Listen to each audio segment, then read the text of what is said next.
The wait is over. Foundation has arrived.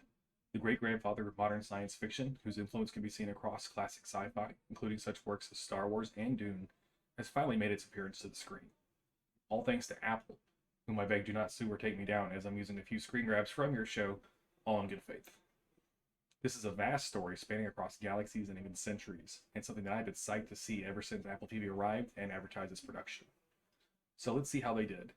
And now, while my ability to show scenes here is pretty limited, I did manage to find a few clips to show. We're going to start with the start of the show, the opening credits. So enjoy.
So first off, title sequence, beautiful. Theme music goes a long way with me, and I'm really digging this one. Um, but now we're going to continue. I do have a clip of the opening sequence, so we're gonna continue with the watch now. Told my mother I wanted to learn every planet in the Galactic Empire. Beginning in the center and moving out to Star's End. Each night she told me stories. I traveled light Okay, years. from the get-go, this show feels massive. My mind Epic even. expanding to hold more and more worlds. But I never reached Terminus. Straddling the farthest reaches of civilization, unsettled by man. All right, here we go back to the beginning, and we're introduced to the Harry Sheldon and the library. First thoughts, as you can see here in the pic, just feels massive again. The show is just epic. I can't say that enough, and I'm gonna say it lots and lots and lots. Um, and yeah, we meet Harry Sheldon, who I love Jared Harris. However, I don't understand why they chose to cast him in this role. In the books, the character was Asian, and at the time, that was a big deal. You didn't see that in any kind of thing in a protagonist. So this was a pretty major thing, and I don't understand why the casting choice, but Apple is Apple. So also think it's kind of cool that it's not someone with powers or he's a mathematician. He's just a guy who's good at math. Little foreshadowing things to come. And we're about to get ready to introduce Gale on Synax. So we find Gale holding stones in her hand. Clearly significant by the way she handles them. And you can see the scars just under her eye. Pretty classic hero's journey stuff. She is reluctantly leaving home. Doesn't necessarily want to, but feels like she has to. She says on Trantor, I'll be protected, safe. Maybe not so much.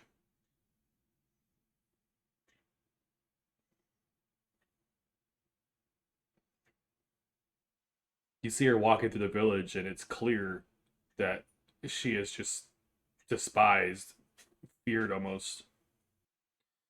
on this boat crossing the ocean, and again, and you'll hear me say this a lot. There's just that epic feel. Gorgeous scene too. It's kind of a cool effect. It looks until you see the overhead view, it looks like the two men are just standing like on the water, stepping on the shuttle, and her journey begins.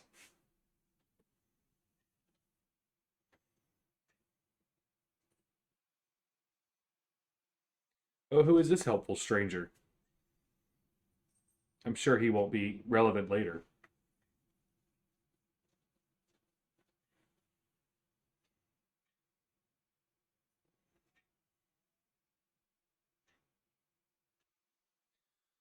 It's a really cool effect.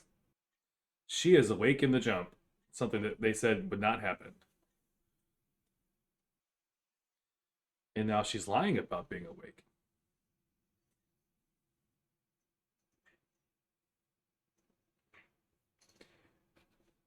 Okay, so the space elevator, the sky bridge, looks freaking amazing.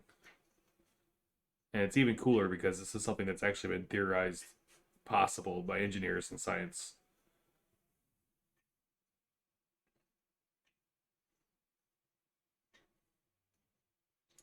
You can see there. It's just a really cool looking thing.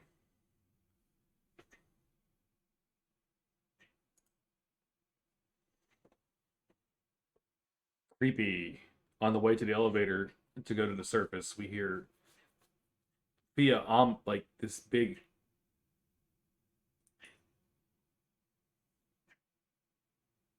sorry, we see this big hologram say, please respect and enjoy the piece.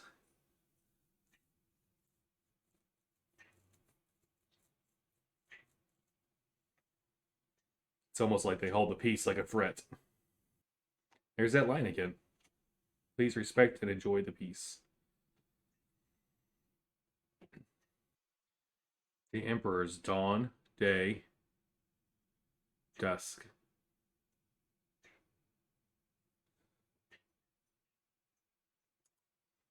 I'm gonna pause for a second here and just as we're introduced to the Emperors, because you see throughout the episode and presumably throughout the series that the Empire has grown stagnant, resistance to change. Kind of personify this in the Emperors. Um, three clones of the Emperor Cleon at different ages. So as I said, brothers Dawn, Day, and Dusk, they're the same. They're a clone of the same guy. One's just really young, one's middle age, and one is old. And it's been like that for 400 years. They just keep these three. They keep basically renewing the clone, and as it grows up, you literally have the same leader throughout.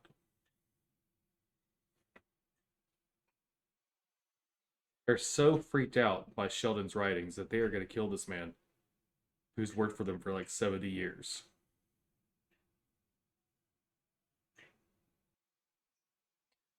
Watching these guys together, the Empires, it's downright creepy.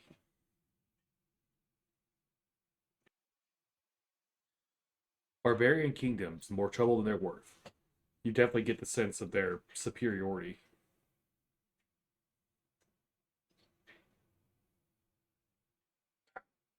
Creepy. Watching them eat, all three of them taking the bite at the same time.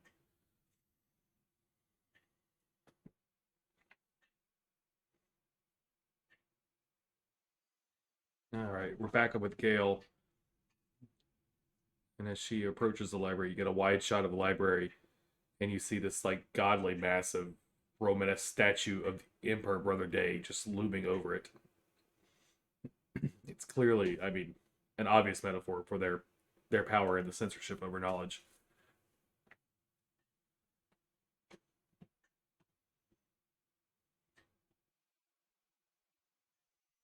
Very interesting. Gail meets Harry, and you learn exactly how she won the contest that got her there, but also, and I think more importantly, just how isolated she was growing up where she did. Her home planet has essentially outlawed science and mathematicians. She's so happy to be where she is.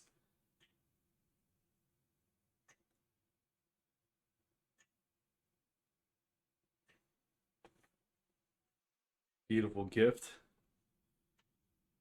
And then just as quickly, her bubble is burst.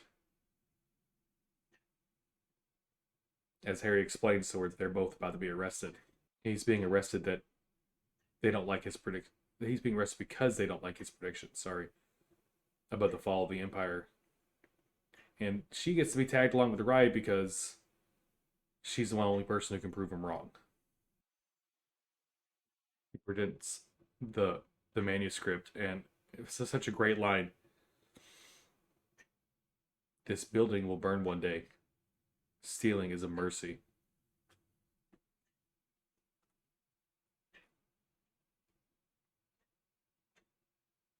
Very cool. Like it a lot.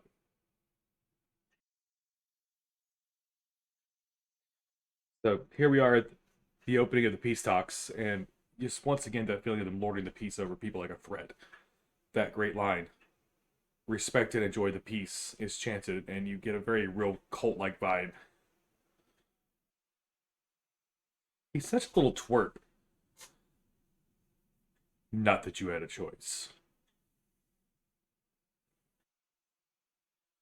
If the people step out of line, we hit them with a big stick. Pretty much sums up all you need to know about what they think of the people. It's really interesting. We get to see Gail getting her prayer stones removed via a dream. You flash to Harry looking around the library, and I mean, you can tell he knows he's not going to be coming back. Then, as predicted, soldiers arrive in the morning to arrest the two of them.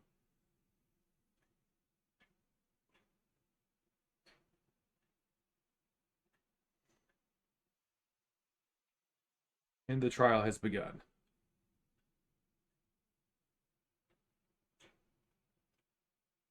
Holy shit, it's Dr. Bashir playing the prosecutor.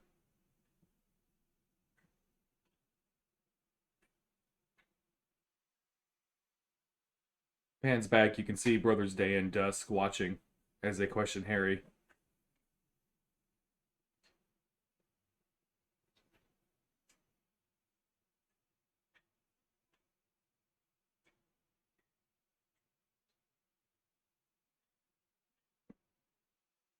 This whole thing lays in him saying the Empire is going to die in 5 centuries. Just to give you the scale here, they're freaking out over something that's going to happen in 5 centuries.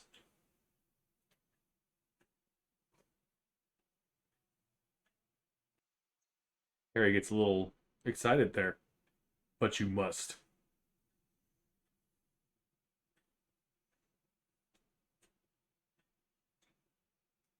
Now we get Harry talking about how he could shorten the Dark Ages following the fall via his plan.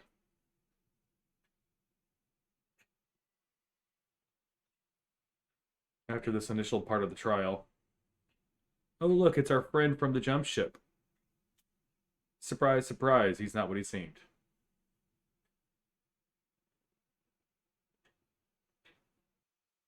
And he's given her Harry's work for her to verify.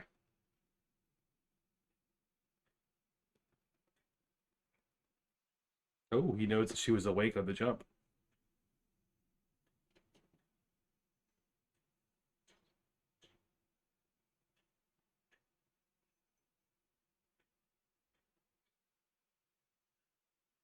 He says, Gale, you're something else. There's no doubt there. Encyclopedia Galactica. It forces me to just remember oh god, I just went blank. So long and thanks for all the fish. 42. Hitchhiker's Guide. Sorry. Hitchhiker's Guide. When they made fun of it, that book.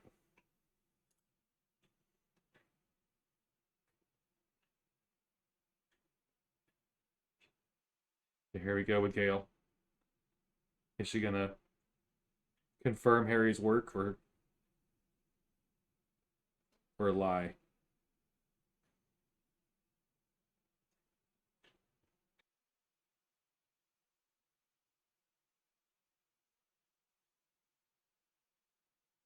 Yeah, despite Dr. Bashir here trying to paint her into a corner and make her look bad, it's not surprising. She justifies that the work is accurate and that the Empire is dying.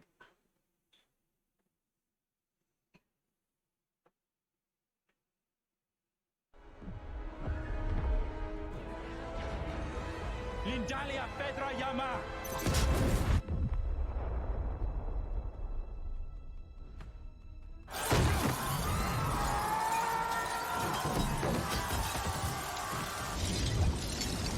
Clearly the fall has begun. And what better way to show that than have this massive star bridge that they built, symbol of the Empire, crashing to the ground, destroying, among many other things, the statue I mentioned earlier, and setting fire to the library ablaze.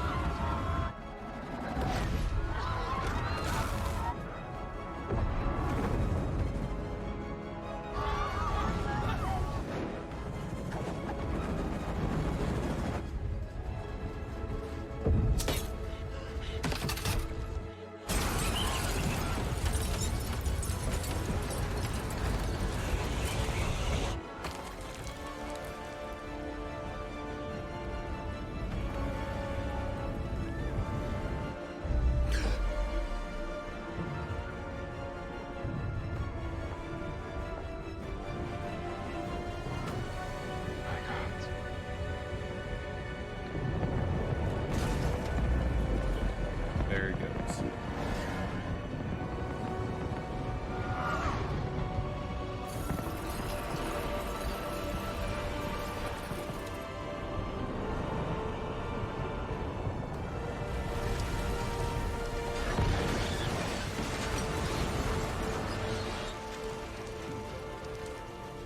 And there, as predicted, the library burns.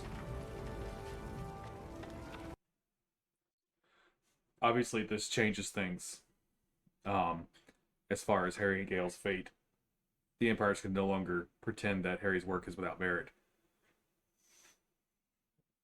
They're still not ready to publicly acknowledge anything. So, instead of death, we get banishment. That way they can work in isolation away from the populace, as it turns out, was Harry's plan from the beginning. So, I mean, we leave this episode on the planet where we started with the vault and the beginnings of the Foundation from the title of the show, obviously. Very cool. Definitely recommend. Can't wait to watch the rest of this. Yeah. So, guys, thanks for hanging out with me. And definitely check this out. It's worth watch.